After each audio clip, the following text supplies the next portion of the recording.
Assalamualaikum warahmatullahi wabarakatuh. Baik teman-teman, langsung saja di sini kami akan menjelaskan tentang apa itu teknik sampling probability dan jenis-jenis tekniknya. Probability sampling, pengambilan sampel penelitian secara random. Teknik sampling ini cocok dipilih untuk populasi yang bersifat finite. Artinya besaran anggota populasi dapat ditentukan lebih dahulu. Pada teknik sampling ini, penentuan sampel penelitian dengan memberikan kemungkinan atau probability yang sama pada setiap anggota populasi untuk menjadi sampel terpilih. Simple random sampling. Cara ini dilakukan bila anggota populasi dianggap homogen. Pengambilan sampel acak sederhana dapat dilakukan dengan cara undian, memilih bilangan dari daftar bilangan secara acak atau menggunakan pendekatan bilangan random, dan sebagainya. Stratified random sampling, teknik penentuan sampel penelitian dengan menetapkan pengelompokan anggota populasi dalam kelompok-kelompok tingkatan. Penentuan kelompok-kelompok ini dilakukan dalam rangka membentuk populasi yang heterogen menjadi populasi yang lebih homogen pada kelompok atau bagian populasi yang lebih kecil.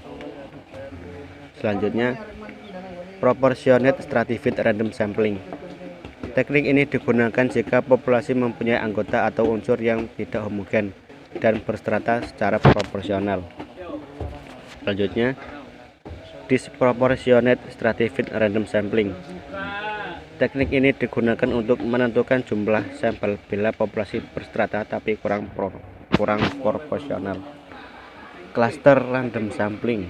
Teknik cluster random sampling ini penentuan sampel berdasarkan kelompok wilayah dari anggota populasi penelitian.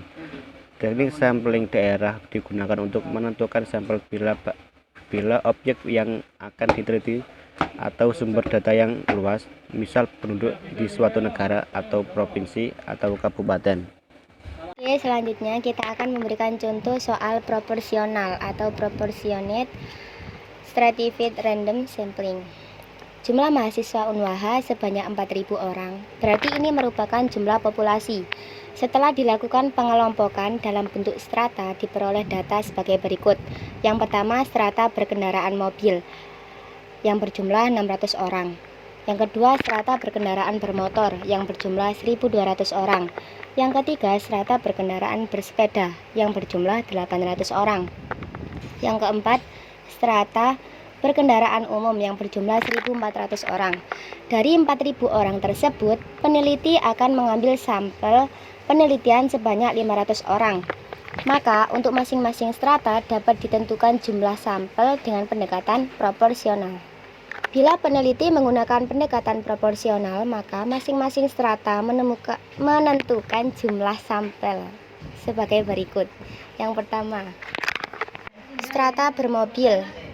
Rumusnya, strata dibagi jumlah populasi dikali sampel. Jika diaplikasikan, maka 600 dibagi 4.000 dikali 500. Hasilnya akan menjadi 75 orang. Yang kedua, strata bermotor. 1.200 dibagi 4.000 dikali 500. Hasilnya 150 orang. Yang ketiga, strata bersepeda. 800 dibagi 4.000 dikali 500. Hasilnya 100 orang. Yang terakhir, strata berkendaraan umum. 1.400 dibagi 4.000 dikali 500 sama dengan 175 orang. Jadi, jika ditambah hasilnya 75 ditambah 150 ditambah 100 ditambah 175 akan menghasilkan sampel awal, yaitu 500 orang. Selanjutnya adalah contoh soal disproporsional. Jumlah mahasiswa UNWAHA sebanyak 1.000 orang, berarti ini merupakan jumlah populasi. Setelah dilakukan pengelompokan dalam bentuk strata, diperoleh data sebagai berikut. Strata berkendaraan mobil 50 orang, strata berkendaraan bermotor 200 orang, strata berkendaraan bersepeda 400 orang, strata berkendaraan umum 350 orang. Dari 1.000 orang tersebut, peneliti akan mengambil sampel penelitian sebanyak 50 orang. Maka, untuk masing-masing strata dapat ditentukan jumlah sampel dengan non-proporsional. Karena ini disproporsional, maka populasi dan sampel masing-masing dikurangi jumlah populasi strata terkecil atau yang kurang proporsional, yakni 50 orang. Seperti contoh berikut. Bila peneliti menentukan pendekatan disproporsional, maka masing-masing strata menentukan jumlah sampel sebagai berikut. Strata bermobil 50/950 dikali 450 sama dengan 24 orang, dan seterusnya.